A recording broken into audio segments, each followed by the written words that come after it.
Boa noite.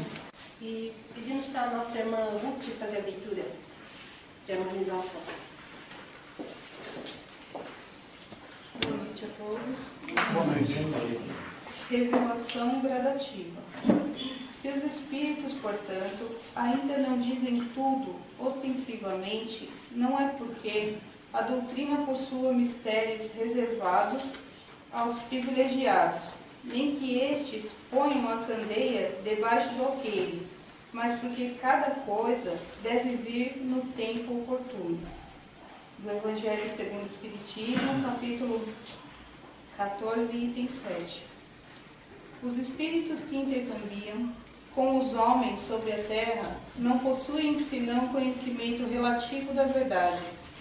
Raros são aqueles que sabem um pouco mais do que os outros, não passando de criaturas humanas fora do corpo. De uma maneira geral, os espíritos ainda têm muito que aprender. Os que já lograram alcançar uma compreensão mais ampla das coisas não se prevalecem dos seus contatos com os homens para perturbá-los com revelações extemporâneas. Aliás, é bom que se diga, a mente humana está programada para oferecer condições receptivas somente aos que não lhe pareça demasiadamente absurdo. Os médiuns sensatos, quando são assediados pelos espíritos pseudo-sábios, não lhes oferece sintonia no campo das comunicações cujo conteúdo suscite dúvidas. Afirmando, conhecereis a verdade, Jesus relegou ao futuro a tarefa do estabelecimento pleno que, por fim, libertará o homem das cadeias da ignorância. Nem ele, ao seu tempo, encontrou o campo propício para dizer tudo o que a humanidade deve saber.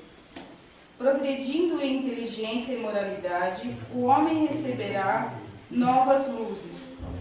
Para quem dorme, há milênios, a súbita claridade solar ofuscaria a visão do caminho a percorrer. Allan Kardec esclareceu que o espiritismo, que se caracteriza por ser uma doutrina dinâmica, caminharia passo a passo com a ciência e que não era mesmo sua função tomar o papel que está reservado aos estudiosos e pesquisadores. Assim, esperar dos espíritos superiores bombásticas revelações que privem os homens do esforço que lhes é devido no aprendizado que lhes compete é pura perda de tempo. Do livro Pedi e Obtereis, do irmão Carlos Bacelli, por irmão José.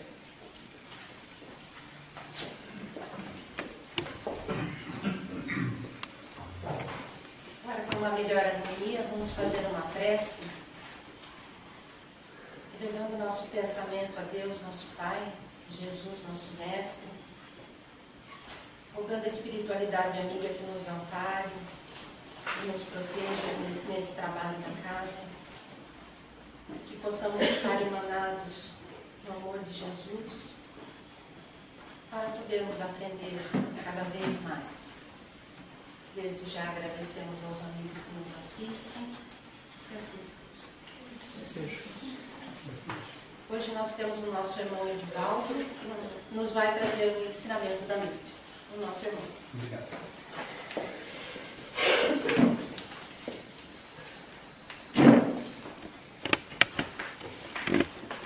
Muito boa noite a todos. Boa noite. É sempre com muita alegria que eu venho a essa casa. Sinto-me já um membro participante, não ativamente, mas participante desse grupo maravilhoso.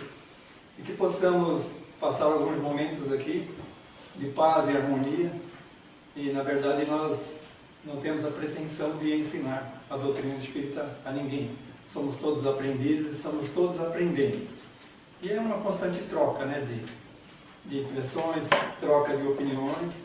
E o Espiritismo, ele é a grande chave, vamos dizer assim, porque nós temos essa opção de não termos que aceitar tudo, engolir tudo, conforme disse a nossa irmã, a leitura que ela fez, né, aquele livro do Bacelli, E o Espiritismo nos dá essa opção de aceitarmos apenas aquilo que compreendemos. Não temos condições de aceitar e nem podemos aceitar aquilo que ainda não compreendemos. Então, ele está sempre nos oferecendo esse caminho do aprendizado, o caminho do aperfeiçoamento, e como disse o Mestre Jesus, conhecereis a verdade, é termo futuro, conhecereis a verdade e a verdade vos libertará. Libertará de quê? Da ignorância, não é? Então, nós somos seres criados na ignorância. Portanto, Deus nos criou sem conhecimento algum, na pureza, tá, da criação divina, porém, sem conhecimento. Bom, o tema que nós vamos abordar hoje é justamente sobre as virtudes. O que seriam virtudes, né? Seria uma dádiva divina, uma virtude? Ou é uma conquista do ser? O que vocês acham?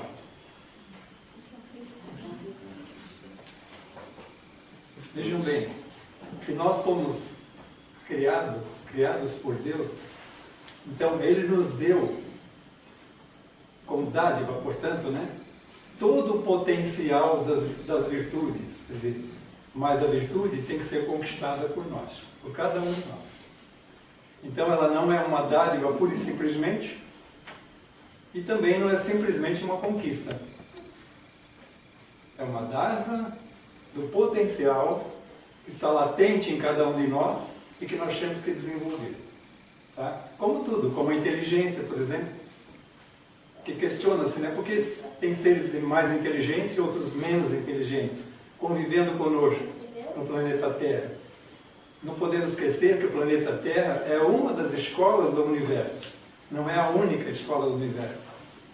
Então, seres nossos irmãos que aqui já estiveram no passado remoto ou mais recente, Jesus, por exemplo, um irmão nosso que trouxe um conhecimento extraordinário.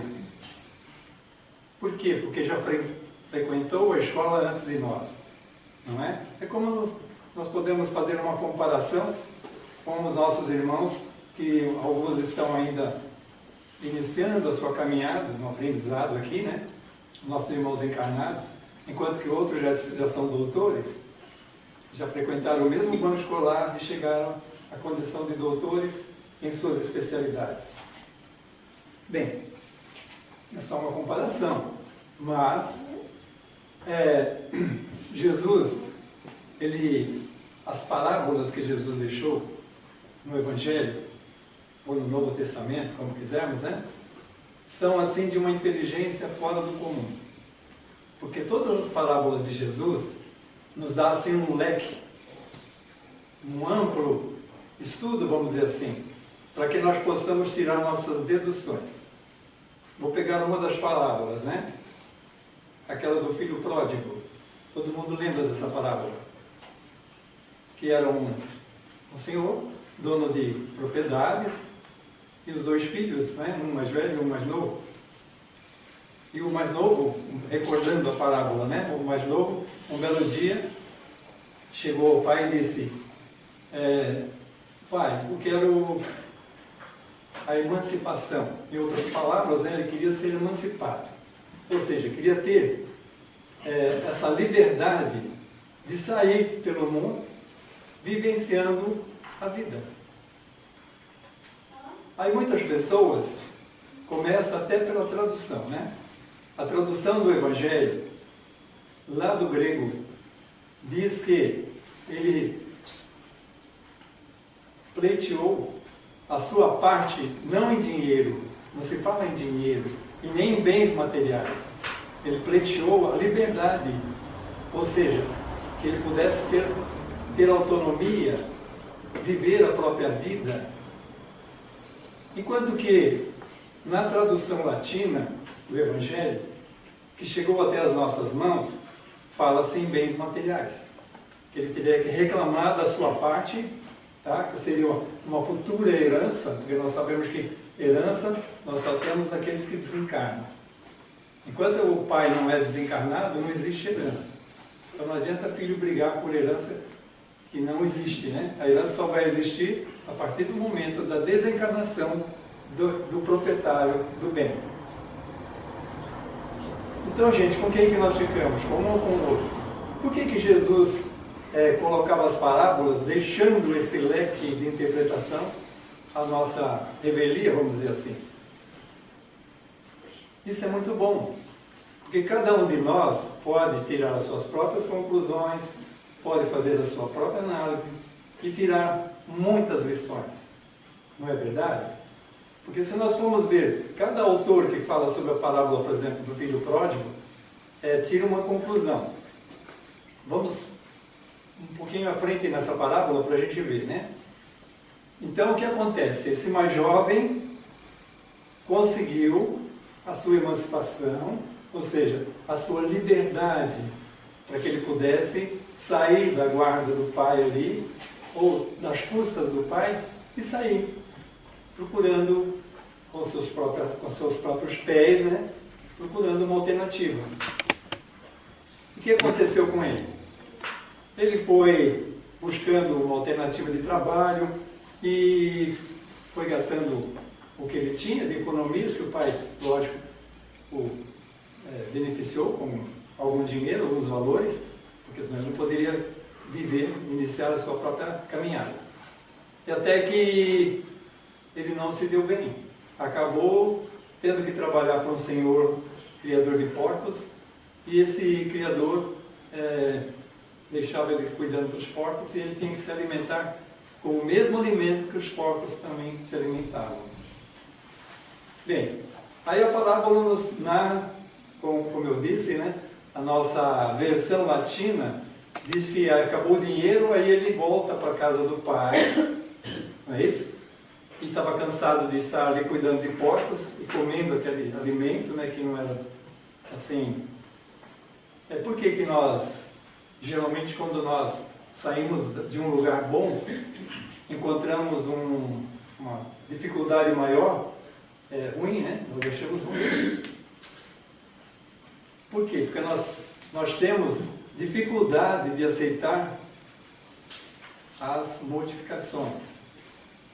Sempre que se modifica a nossa condição, nós temos dificuldade em aceitar.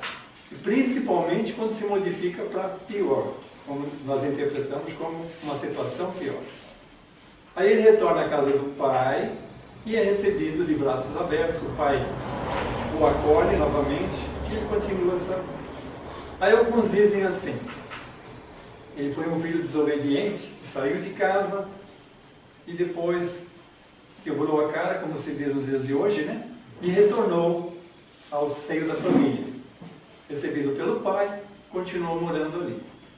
Outros já têm aquela versão de que ele estava cansado de ficar ali sobre a tutela do pai e queria vivenciar a própria vida, não é? E saiu, teve a coragem de sair, enquanto que o irmão mais velho continuou acomodado na situação que ele estava. Então, gente, o que nós aí podemos tirar de conclusão? Ele está certo, ele estava errado? Bem, dizem os espíritos que nas escolas outras, né, fora do planeta Terra, em planetas mais evoluídos, em mundos mais evoluídos, nas casas do Pai, como disse o Mestre Jesus, né, onde os espíritos estão mais evoluídos do que nós, essa emancipação de pai para filho é bem cedo. Crianças, não vai muito longe. Vocês sabiam que no Japão, por exemplo, as crianças, quando iniciam o período escolar, logo no pré-escolar, eles vão sozinhos para a escola? Nossa, que crime, não? Não. É costume. É uma prática dos japoneses. O pai ou a mãe que levar a criança, pode ter 4 anos de idade. Se levar a criança até a escola, vai ser chamado, vai tomar uma bronca. Porque as crianças têm que, desde cedo, aprender a andar com os próprios pés. Sair daquela dependência. É o caminho. Nós estamos caminhando para ter essa compreensão de que quanto mais cedo nós emanciparmos os nossos filhos, ou seja, deixarmos eles independentes, melhor para eles mesmos. Eles só vão crescer se forem libertados. É claro que nós estamos num país diferente, com outra cultura. É claro que os nossos pais, pais e mães, né, têm o cuidado de zelar um pouco mais. Por quê? Porque, infelizmente, na nossa cultura ocidental, os perigos que a gente enfrenta ainda, né, principalmente em alguns lugares do Brasil mesmo, de São Paulo, Rio de Janeiro, e até mesmo aqui já não temos tanta tranquilidade assim de deixar uma criança de 4 ou 5 anos ir até a escola sozinha, né? E nem voltar da escola sozinha. Mas por que lá no Japão, por exemplo, acontece isso e não tem problema nenhum? É a educação. O desenvolvimento que nós ainda não temos, não alcançamos. E aí, gente, eles são superiores a nós, os japoneses? Deus criou os japoneses melhores do que nós? Não.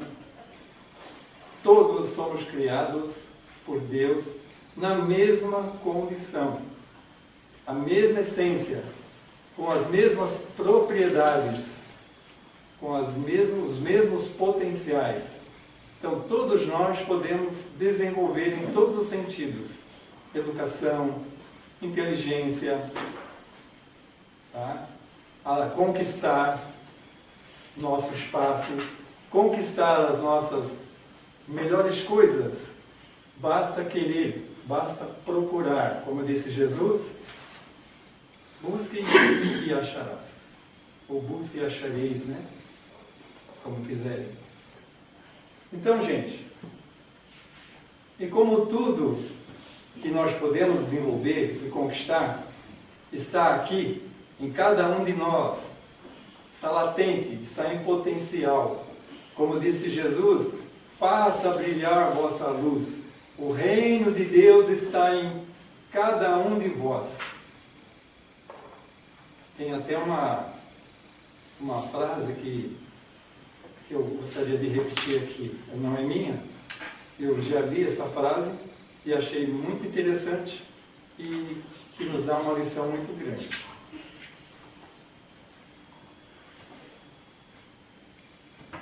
Quando nós estamos na dificuldade, nós sempre procuramos e acabamos encontrando uma solução. Agora, se nós ficarmos revoltados com a dificuldade, ou chorando pelos cantos, ou ficarmos indignados, puxa, mas por que aconteceu isso comigo? Deus não está sendo bom para mim, não está sendo justo. Eu vou encontrar a solução? Não. Então nós temos que, a fé o que é? A fé tem que ser inquebrantável. Ou eu tenho fé em Deus ou não tenho fé em Deus. Ou confiamos plenamente em Deus ou não confiamos. Então falar que confia em Deus, na primeira dificuldade já está reclamando, puxa, mas por que foi acontecer isso comigo? Gente, nós só crescemos com as dificuldades, nós só evoluímos enfrentando as dificuldades. Os atletas que estão participando aí do Pan-Americano, será que eles conseguem bater recordes e conseguem medalhas com facilidades? Não. É muito treinamento, é muita dedicação, é muito esforço, perseverança. Então, gente, sem essa perseverança, sem o esforço, sem as dificuldades, nós não crescemos. Não crescemos. Nós temos muito mais medo da luz do que da sombra, por incrível que pareça. Essa frase está aqui nesse livro. Alguém reconhece esse livro? Fala, mas esse livro não tem nem título? Como é que eu vou reconhecer? Pela capa, alguém reconhece? Não? Não está capaz para disfarçar, não. Ele é assim mesmo. Está na livraria assim. Capa preta, com uma mãozinha aqui, né? Ele chama efeito sombra. Tá? O efeito sombra, do que fala isso? O efeito sombra. É a sombra de cada um de nós. A sombra que reside em cada um de nós. Quando Jesus fala, fazei brilhar a vossa luz, é porque ele está vendo que está faltando luz. Não é? Ele não ia dizer, fazer brilhar a vossa luz, se todos nós estivéssemos luzes, né? Estivéssemos brilhando de luz. Nós temos sim, lá, o potencial dessa luz. Em cada um de nós existe esse potencial de desenvolver a luz. Só que, por enquanto, somos seres iluminados. Ou não? Somos todos iluminados. Até aquele nosso irmão que nós julgamos como sendo o pior, a escória da humanidade, é também iluminado. A luz não falta para ninguém. Como dizem os Espíritos, a luz do sol é para todos. Não é? Para aquele que já desenvolveu suas virtudes e aquele que tem um monte de mazelas. O que são mazelas? Também nos foram dadas por Deus às suas criaturas, aos seus filhos? Não. Nós desenvolvemos as mazelas porque insistimos em ficar na sombra. A luz reside em nós, mas nós temos dificuldade em aceitar. Nós nos acomodamos à sombra. Não queremos caminhar para frente. Temos medo de dar o próximo passo. Ah, não. Tá bom assim, não vamos mexer. O time que está ganhando não se mexe, né? O hábito que nós temos de dizer. Mas não é bem assim. Esse livro é muito interessante. Os autores são 3 autores. Eu falando dos autores aqui, alguém vai identificar, né? A primeira parte do livro é de Deepak Chopra. Ouviram falar? É um doutor, Deepak Chopra. Ele é um médico, psiquiatra, psicólogo dos Estados Unidos. Ele é indiano. Trabalha num dos melhores hospitais psiquiátricos dos Estados Unidos. Deepak Chopra. Ele não tem só esse livro, não. Ele é autor de muitos livros. Tá? Ele pratica e é defensor da medicina ayurvédica, ou seja, aquela que era praticada pelos Vedas. Os indianos, os nossos antepassados da Índia, que são muito sábios. E ele, como eu disse, é defensor, apesar de ser um cientista, alguém assim, uma autoridade nos Estados Unidos. Ele defende não só a medicina alternativa, ele é avesso à utilização de medicamentos químicos farmacêuticos. Se tiver algum químico farmacêutico aqui que me perdoe, né? Mas é a verdade. Tá? Deepak Chopra, ele é avesso. Toda a terapia que eles utilizam com os pacientes, terapias alternativas. A primeira delas qual que é?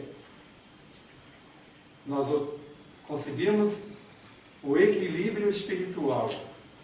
Tá? Esse é o primeiro passo. É fundamental que nós estejamos equilibrados espiritualmente, para não adoecermos. Porque o são, aquele que tem saúde, não é o que toma mais remédio, e sim aquele que não fica doente. Porque nós ficamos doentes, não somos doentes. Nós desenvolvemos as nossas doenças. No fundo, é culpa nossa. Seja kármica ou não. Se for kármica é porque nós semeamos mal, né, no passado e hoje colhemos a nossa sementeira passada. Se não for kármico, se for dessa mesma encarnação, dessa atual encarnação, é porque estamos conduzindo mal a nossa reencarnação. Não estamos tratando como deveríamos do nosso instrumento carnal, do nosso corpo físico, tá? e da nossa parte espiritual. Então, como eu disse, a primeira parte é de Deepak Chopra, a segunda parte, D.B. Ford, é um outro autor também, médico, psicólogo, psiquiatra, e finalmente o final é Marianne Williamson, Efeito Sombra. Encontre o poder escondido na sua verdade. Então, muitas vezes, quando nós refletimos sobre aquilo que Jesus fala, né? Encontrareis a verdade e ela vos libertará. Essa verdade, muita dessa verdade está em nós próprios. Tá? Que nós temos que buscar, é interior, é algo que está intrínseco, está dentro de cada um de nós, que basta nós desenvolvermos. Tem um trechinho aqui que eu especialmente interessante, porque o livro todo é interessante. Porém, aqui no finalzinho do livro, eu separei aqui para nós, né? Se vocês permitem, eu vou ler. Não vai ser muito rápido, porque é interessante, eu vou ler até na íntegra. O tema eu já poderia até explanar para vocês um resumo, mas eu acho interessante ler o conteúdo todo, porque é muito interessante. Então vamos lá.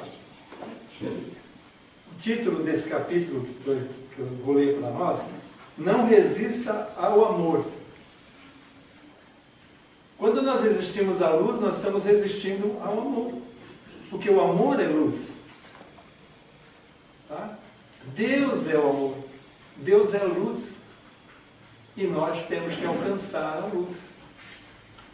Não uma luz externa, que nós temos que sair por aí procurando luz, como uma borboleta, como uma mariposa, né? É a luz interior que nós temos que desenvolver. Tá? Está dentro de cada um. Como eu disse, não basta sermos seres iluminados, temos que ser seres luminosos. Não basta sermos planetas, temos que ser astros, estrelas, que têm brilho próprio. E esse texto vai dizer isso com outras palavras, né? Vamos lá. Então, não resista ao amor.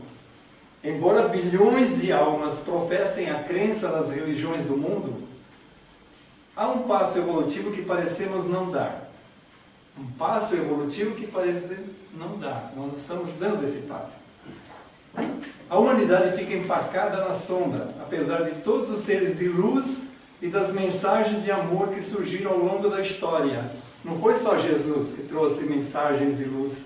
Foram muitos os avatares, muitos os mestres que estiveram junto à humanidade. Jesus esteve conosco há cerca de 2000 anos, não é? Antes de Jesus não veio ninguém. Deus deixou isso aqui sem controle, sem ninguém no leme, vamos dizer assim. Não. Deus sempre está no leme. Jamais nos abandonou. Nós é que não tínhamos olhos de ver, ouvidos de ouvir, como disse Jesus. Vários mestres estiveram, não vou mencionar aqui porque a gente demoraríamos um tempo muito grande para citar cada um desses mestres, né? Desde lá da Indochina, dos Vedas, enfim, de todas as religiões do planeta, sempre tivemos líderes, avatares, espíritos, irmãos nossos, mais evoluídos, que vieram como mensageiros divinos ou como instrutores da humanidade. Uma vez que aqui é uma escola, estamos aprendendo, precisamos de instrutores, sim. Continuando. Os grandes mestres e professores iluminados são nossos irmãos mais velhos. Prestem bem atenção. Porque que ninguém se sinta, digamos assim, diminuído, porque Deus colocou alguns mestres entre nós. Imagine que seria de uma universidade, por exemplo, se não tivessem os professores, os mestres. Só alunos. Então, irmãos mais velhos de evolução, seres que desvendaram a luz divina que reside dentro de todos. A luz divina que reside em todos, em cada um de nós. Tá? Todos. Quando Jesus fala, nenhuma ovelha se perderá no rebanho do Pai, em outras palavras, ele está dizendo isso a cada um de nós. A religião é uma porta a essa luz, mas frequentemente a porta permanece fechada. Ou seja, nós continuamos patinando, né? Como o carro que se encontra no lodaçal e não saímos do lugar, não evoluímos, não aproveitamos as nossas estadas aqui reencarnatórias para crescer, para evoluir. Tanto é que o Emmanuel, né, passou pelo Chico, e o Chico comentou isso, que a maior frustração que nós encontramos quando desencarnamos no plano espiritual é que nós poderíamos ter feito mais do que fizemos. Poderíamos ter feito melhor. Tá? Então, cada um de nós já perdemos inúmeras oportunidades de evolução e deixamos evoluir o suficiente.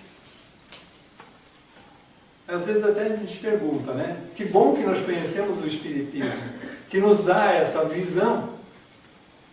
Que bom que nós acreditamos, temos a fé na reencarnação.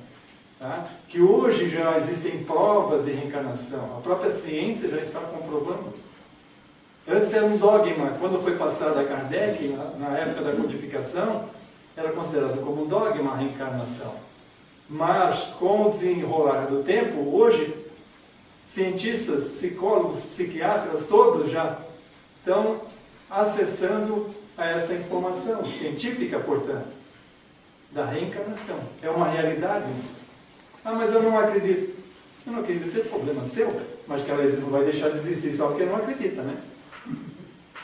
Então, vai lá. E por que a porta permanece fechada? Frequentemente a porta permanece fechada. E por quê? Porque, em razão do sofrimento que a sombra impõe, não abraçamos a luz com mais seriedade? Em no livro Um Retorno ao Amor, tem uma frase. Nele é uma frase que talvez seja o motivo. É nossa luz e não nossa escuridão que mais nos amedronta. Nós não temos medo da nossa situação atual. Nós temos medo de crescermos, da luz. Por que nós temos medo? Porque aumenta a nossa responsabilidade. Então muita gente foge do aprendizado, foge do estudo, foge da evolução para não aumentar a sua própria responsabilidade. É esse o caminho? Não. Completamente equivocado. Que grande bingo ele menciona aqui, né? Aliás, ela, né, essa autora. Parece surgir das pessoas quando elas leem essa frase. Se formos honestos conosco mesmo, perceberemos que o problema não é tanto o fato de sermos aprisionados pela sombra, mas o fato de evitarmos a luz. Resistimos ativamente à imersão em nosso melhor self. O que é o self? O ser. Em outras palavras, quem fala self são os psicólogos, psiquiatras, mas é espírito. Nós somos seres espirituais, momentaneamente na carne, vivenciando esta encarnação e outras que já vivenciamos, cuja somatória dá a nossa experiência, o nosso conhecimento. Tá? Na sequência, e enquanto não lidamos com isso, o padrão de esquiva prossegue. Padrão de esquiva, ou seja, nós saímos pela tangente, né? Saímos fora, não queremos seguir naquela caminhada rumo à luz. Sem questionamento ou contestação. A única forma de escapar da sombra é ser maior que ela, deixá-la cair como roupa velha e gasta que ela é, e tornar-se o gigante espiritual que cada um de nós deve ser. Jesus já foi como nós somos hoje. Ele não foi nenhum privilegiado. Todos nós, espíritos, sabemos como os espíritos nos afirmaram. Jesus, ele não é nenhum privilegiado. Ele enfrentou a vida desenvolveu, a experiência toda que ele adquiriu e o conhecimento não foi de graça, não foi uma dádiva simplesmente. Ele desenvolveu, como foi dito no início. O que cada um temos que fazer. Ninguém é menos que Jesus, na essência, no seu potencial. Ele se encontra num estado muito superior a cada um de nós. Hoje, um irmão mais velho, um irmão com muito mais experiência, com muito mais vivência, com muito mais reencarnações do que nós já tivemos. Sem contar que, de repente, ele aproveitou melhor as reencarnações. Não é? Que depende de cada um de nós. É como o aproveitamento do aluno na sala de aula.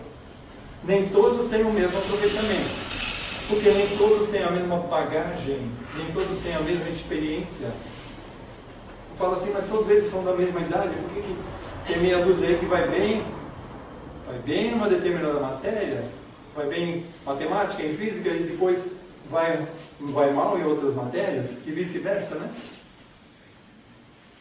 Então, ó, por mais bizarro que possa parecer, nossa sombra é uma zona de conforto. Aquilo que eu disse, nós não queremos, né? Por que mudar, né? Eu vou ficar assim mesmo. É uma zona de conforto. Eu estou bem, não estou passando fome.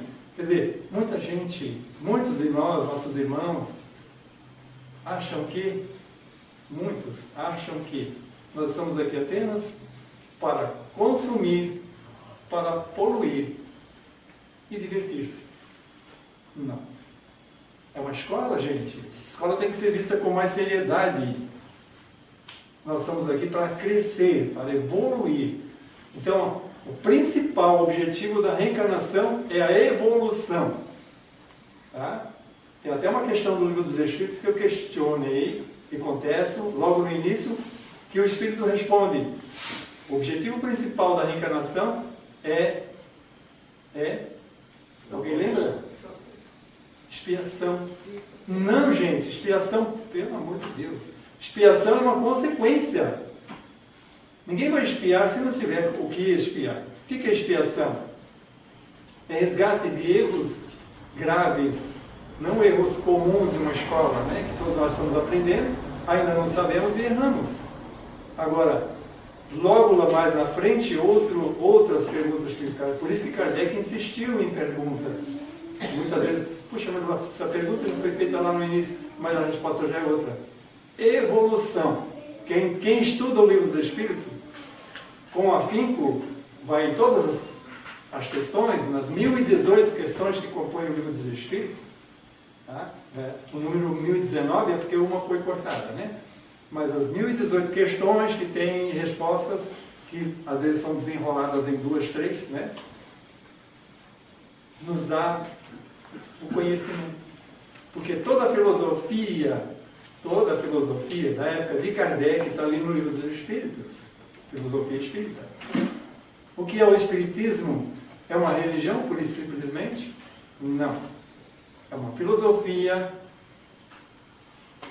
científica, ético-moral, de consequências religiosas. As consequências é que nos direcionam a Deus, nos levam a Deus. Por isso que Kardec fala, como está ali na leitura que nós ouvimos antes, que a moça leu aqui para nós, desculpa, eu não lembro o seu nome, a jovem que fez a... senhora? Ruth. Então, que nós estamos aqui, gente, para aprender, para desenvolver. Os nossos erros são parte do aprendizado. Erros, não os nossos delitos, né? Deixa bem claro isso. Aquilo que nós já sabemos, já conhecemos e praticamos com vontade de prejudicar os nossos irmãos, os nossos companheiros, aí é que mora o perigo. São os delitos, os nossos crimes. Não confundir com os erros. Erro é quando a pessoa faz algo bem intencionado, mas às vezes por incompetência ou ainda por falta de conhecimento, dá errado, porque, puxa, eu queria tanto ajudar e acabei prejudicando, a pessoa sente. Quer dizer, gente, tem que ser punido por isso? Claro que não. Deus é justo, justíssimo. Quem duvidar da justiça divina não pode dizer que tem fé. A fé em Deus. Não basta crer, há que ter fé. Crença é uma coisa. Eu creio que vai chover amanhã. É muito incerto, né, gente? Então, crer não é ter fé. Fé é fidelidade. É inquebrantável, como foi dito já. Enquanto que crer é algo vago, né? Eu creio que vai chover. Pode chover? Pode não chover? Não. Eu creio que o Joinville vai ser campeão brasileiro da primeira divisão. Esse é muito mais que vago, né? Bem, então, por mais bizarro que possa parecer, nossa sombra é uma zona de conforto. Contanto que estejamos sendo fracos, não temos responsabilidade alguma de ser fortes. Perceberam? Não, eu não quero ser forte, porque aí eu vou ter que fazer muito mais do que eu faço. Então eu vou ficar na minha zona de conforto, vou ficar fraquinho mesmo. Não devemos a ninguém o brilho, contanto que permaneçamos na escuridão. É o comodismo. Tá? É aquilo que o irmão mais velho da parábola, sem querermos julgar, ele se acomodou, enquanto que o mais jovem teve a coragem de pedir a emancipação e sair pelo mundo, de sair da barra da saia dos pais, né? Tá? Ele vivenciou, ele voltou no mínimo como mais experiente do que o mais velho. Ele foi conhecer o mundo lá fora. Como Francisco de Assis, que chutou o pau da barraca, né? Filho de um empresário riquíssimo lá de Assis, saiu e foi viver a vida dele. Ele fez errado? Não. Porque ele valorizava muito mais a vida espiritual do que o plano material, que é passageiro, não é? Alguém duvida disso? Toda a vida material, todos os nossos bens materiais são passageiros. Aquilo que de repente hoje está brilhando, né, novinho, lá o nosso carro, ou nossa casa, ou seja lá o que for, amanhã vai estar apodrecido, velho, desgastado, descartável. Até o nosso corpo, gente, que é o maior bem que nós possuímos aqui nessa reencarnação, nosso corpo físico também vai ficar velhinho, desgastado, não é? Chega um ponto que nós vamos ter que deixá-lo, devolvê-lo à natureza, em toda a sua composição química, física. Saímos daqui deixando tudo que é material, tudo que é impermanente. Só levamos o que é permanente, ou seja, o nosso conhecimento, o amor que desenvolvemos, as nossas virtudes. Continuando. Em algum lugar, lá no fundo, sabemos de tudo isso, que nós estamos fugindo da luz. Nosso maior medo não é que sejamos inadequados. Nosso maior medo é ter poder além das medidas. Eu não. Nem olha para o meu lado. Você quer ser presidente da Casa Espírita? Na hora H todo mundo corre. Ninguém quer ser. A gente precisa quase que pegar um. Não vai ser você. Ninguém quer assumir a responsabilidade. É claro que isso não é geral, né? Felizmente, porque senão não teria, Casa Espírita não teria presidente e nem diretoria. Bom, estamos prestes a dar um passo imenso rumo à luz do verdadeiro ser. Verdadeiro ser ou self, como dizem os estudiosos da psicologia e da psiquiatria. Não apenas como indivíduos, mas como uma espécie, a espécie humana, que é o top das espécies no planeta, atualmente. Não sabemos até quando. Tá? Como tudo evolui, não sabemos o que virá, né? E de alguma forma ainda nos retraímos. No momento final do devo ou não devo, na verdade, estamos fingindo para nós mesmos que temos uma escolha. Não tem uma escolha. É uma coisa só, gente. Evoluir. Tá? Evoluir. Isso é um determinismo divino. Determinismo, não é uma escolha. Evoluir é um determinismo. Não tem outra escolha, gente. Qual é a nossa alternativa para ficar limpo e sóbrio? Morrer de doença? Morrendo de doença não vamos ficar limpo e sóbrio? Qual é a nossa alternativa ao perdão? Tornarmos-nos amargos e duros? Qual é a nossa alternativa para enxergar o sagrado na natureza? Que destruamos a terra? Vamos continuar destruindo tudo, desmatando, poluindo os rios, enfim, fazendo tudo que é ruim para o planeta? Qual é a nossa alternativa à paz? Explodirmos o mundo? Olha, ela faz cada pergunta aqui que, gente, é muito profundo, né? Na verdade, a sombra diria sim a essas coisas. A sombra, se nós ficarmos lá tímidos, né, encolhidos na sombra, ela vai nos dizer isso. Sim, sim, sim, sim. Com um repertório clássico do traiçoeiro e do insano. Beba outro drink, entre aspas, né? Não tem nada demais. Nunca te esqueça do quanto isso dói. Sempre haverá pobres. A terra ficará bem, não se preocupe. Não é? Fala da maioria, né? É a melhor de todas. E a melhor de todas para a época em que vivemos é: o que você é? O que? Você é compassivo em relação ao terrorismo ou algo assim?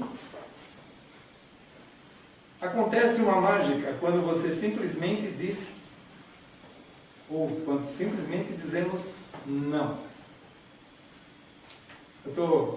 É que eu andei fazendo algumas... geralmente, eu não uso a palavra você, quando eu vou me dirigir ao público.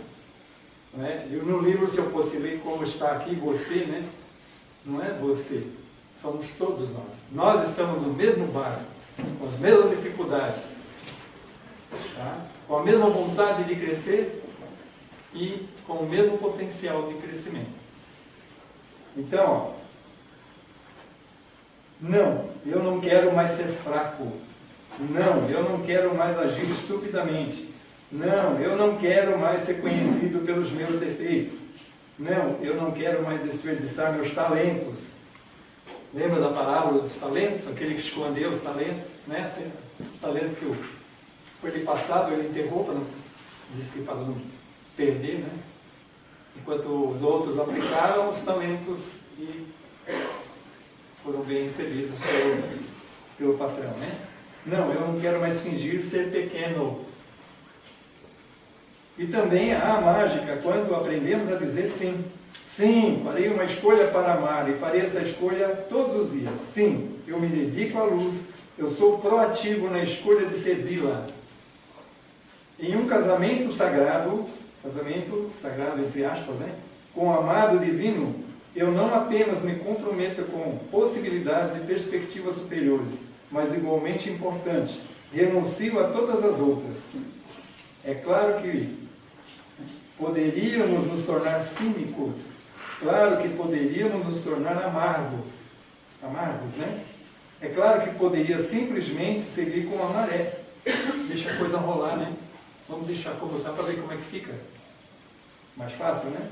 A questão é que não escolhemos mais isso. Perguntamos a nós mesmos: quem sou eu para ser brilhante, deslumbrante, talentoso e fabuloso? Na verdade, quem é você para não ser tudo isso? E aí? Prove para mim que qualquer um de vocês, ou de nós, não pode ser talentoso, brilhante, tá? Aproveitar seus talentos e evoluir e desenvolver a própria luz. Todos nós, sem exceção. Você é um filho de Deus. Interpretar um papel pequeno não serve ao mundo. É assim que nós pretendemos servir ao mundo? Sermos sempre pequenininhos, ficamos lá, não, eu sou apenas um carrapato do mosquito. Não. Ser humilde é ser verdadeiro. Não é querer ser menos e nem tampouco querer ser mais do que está. Nós sempre estamos, né? Então nós estamos sempre num determinado estágio evolutivo que é superior ao que nós já estivemos e que no futuro seremos ainda superiores. Estaremos ainda superiores, né?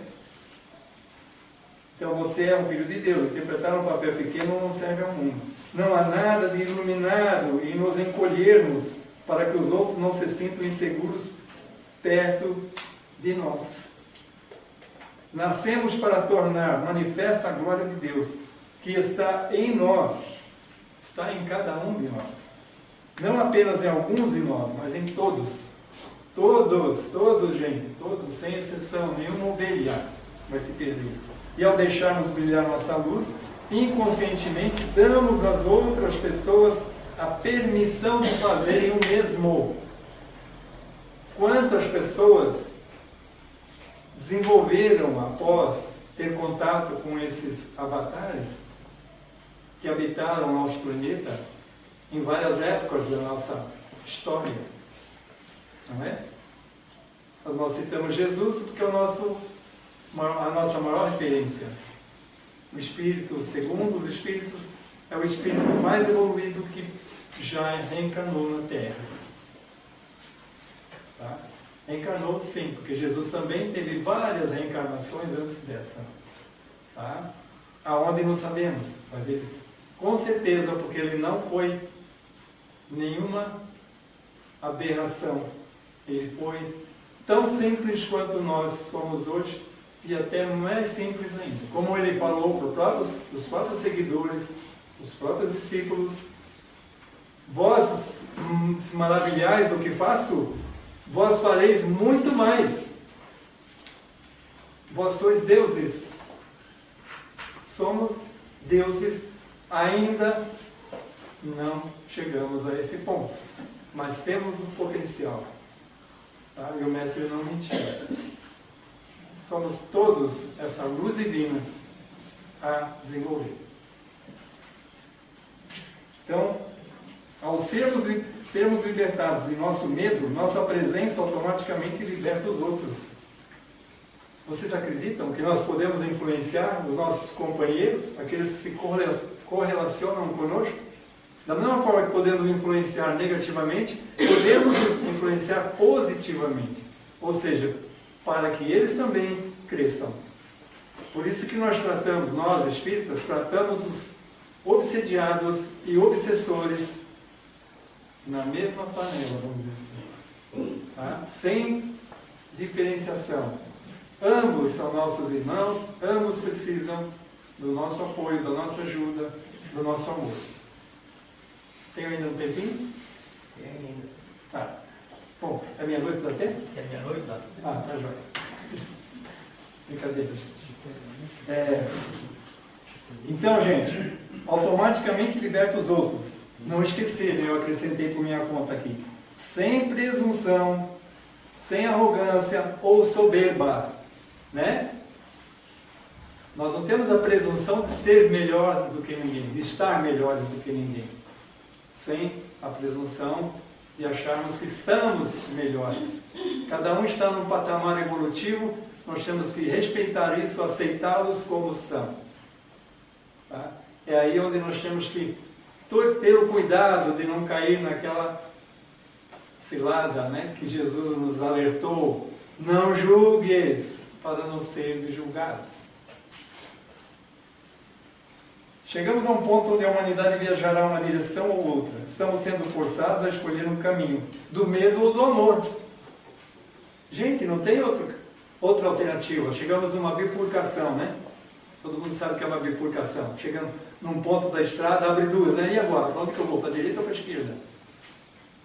Tá? Eu vou para o amor ou vou para o medo? O medo é uma das coisas que mais atrapalha o ser humano. Temos que nos livrar do medo. Medo de crescer, de evoluir. Estamos nos deslocando na direção da escuridão ou a luz. Sabemos o que o caminho do medo oferece. Se os pensamentos de ataque alcançam um nível suficientemente alto, digamos, algumas centenas de bombas nucleares lançadas ao redor do mundo, a insanidade da sombra finalmente seria saciada, pois então tudo seria escuridão. Esse é o medo. Isso, o medo é que leva o homem aos conflitos, à guerra, à intolerância. Tá? É o medo. A arrogância é uma outra face do medo. Quando alguém torna-se arrogante perante nós, no fundo, ele é um medroso. Ele tem medo da nossa aproximação. Por quê? Porque nós podemos descobrir que tudo aquilo é falsidade. O arrogante, infelizmente. Então, temos que vencer. É uma mazela? É. E para vencermos as mazelas, basta desenvolver as virtudes. Para crescermos na luz, automaticamente, crescendo na luz, saímos da escuridão. E quanto ao caminho do amor, como seria o mundo de luz? Será que nossos olhos físicos poderiam ver tudo isso? Olhos físicos, será que poderíamos ver tudo isso? Aí vem ele narra aqui, ela, melhor, né, dizendo. Ela narra um sonho que ela teve. Veja que legal. Ó. Uma vez tive um sonho que jamais esquecerei. Todo mundo aqui sonha, né? Ninguém duvida disso. Ah, mas o sonho é só o que a gente lembra? Não, sonho é sonho. Lembrando ou não lembrando, nós estamos em atividade enquanto o corpo está repousando. Uma vez tive um sonho que jamais esquecerei. Entrei em uma sala muito parecida com um restaurante. Todos se viraram entusiasticamente para cumprimentar a nova pessoa que havia chegado. Ou seja, ela mesma, né? No meio da sala havia um chafariz gigante. E junto às paredes, ao redor, as pessoas estavam sentadas em espaços que pareciam cisnes enormes.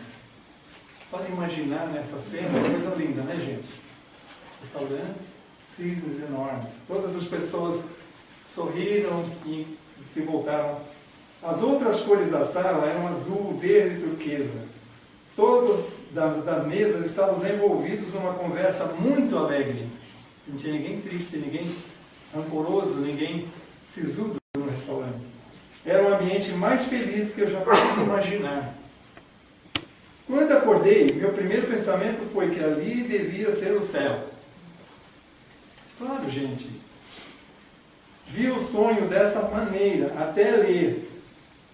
Tem um livro que chama Um Curso em Milagres, que a frase, o céu e a terra passarão, significa, gente, não tem uma frase no Evangelho que Jesus fala, o céu e a terra passarão?